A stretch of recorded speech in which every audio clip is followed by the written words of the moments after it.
अब मैं दरख्वास्त करता हूँ, हमारे दरमियान साबिक जज शमशाद अहमद साहब हैं। मैं दरख्वास्त करता हूँ सर से तशरीफ़ लाएँ और इस वक्त आप अपने ख़यालात का इजहार करें। इज़्ज़त माब आली जनाब सैयद क़मर अब्बास साहब, ऑनरेबल जज इलाहाबाद हाई कोर्ट, डायस पे मंचासीन, दीगर मुअज़्ज़िज़ मेहमानान, प्रेस और मीडिया से पधारे हुए दीगर अतिथिगण, हज़रात व ख़वातीन,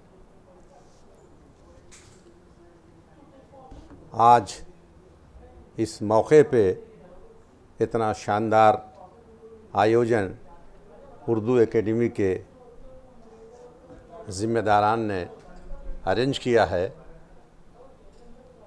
मुझे तो यकीन नहीं था कि इतना उम्दा प्रोग्राम होगा। मैं तो अपने ऑनरेबल जस्टिस साहब को सुन के ये सोच के आया था कि मैं भी शरीक हो लूँगा इस पुनीत आयोजन में, लेकिन इतना शानदार प्रोग्राम देख के बड़ी खुशी हुई।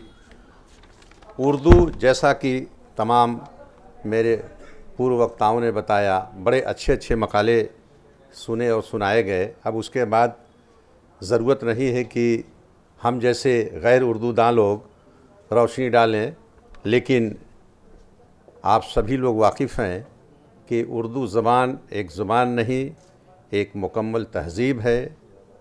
और ये ज़ुबान इस हिंदुस्तान की ज़बान है।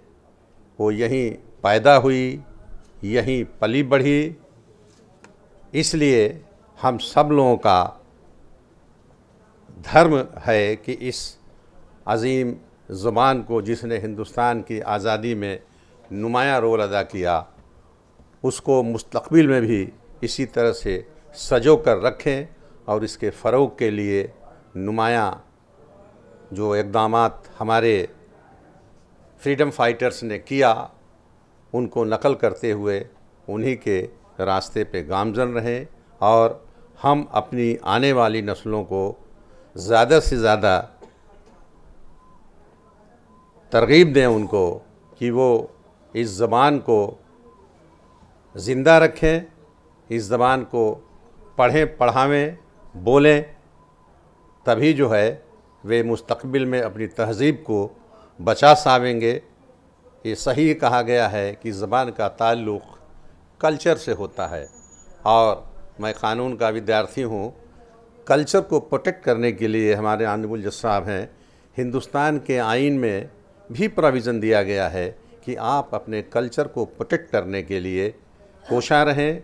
आपका ये एक कॉन्स्टिट्यूशनल राइट है, इसलिए आप अपनी क़ानूनी और कॉन्स्टिट्यूशनल ज़िम्मेदारियों को भी दृष्टिगत रखते हुए आप अपनी नस्लों को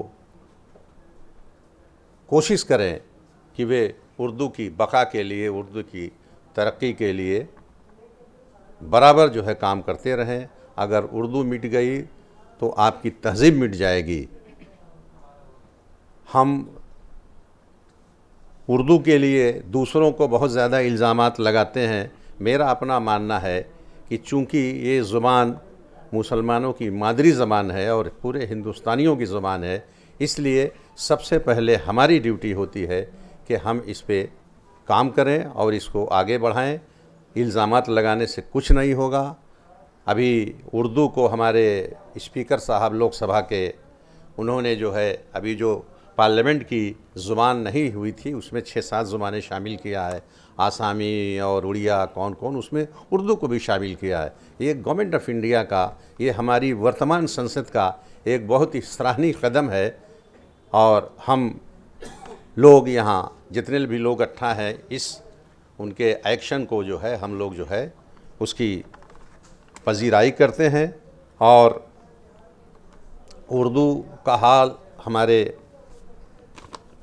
मशहूर शायर अनवर जलालपुर जी ने कुछ इस तरह से बयान किया है कि मैं एक चिराग हूँ, दीवार है न छत मेरी, हवाएं करती हैं फिर भी मुखालिफत मेरी, मैं बादशाह हूँ गुज़रे हुए ज़माने का, सिमट कर रह गई एक घर में सल्तनत मेरी।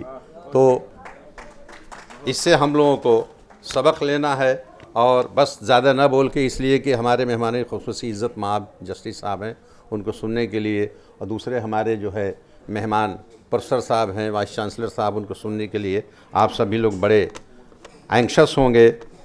दूसरा शेर वो यूँ है, उन्हीं का है कि मुसलमान सिख और हिंदू बोलता है, सरों पे चढ़ के जादू बोलता है, अभी तहज़ीब ज़िंदा है हमारी, अभी ये शहर उर्दू बोलता है। मैं इन्हीं अल्फाज के साथ अपनी बात ख़त्म करता हूँ। जय हिंद, जय भारत।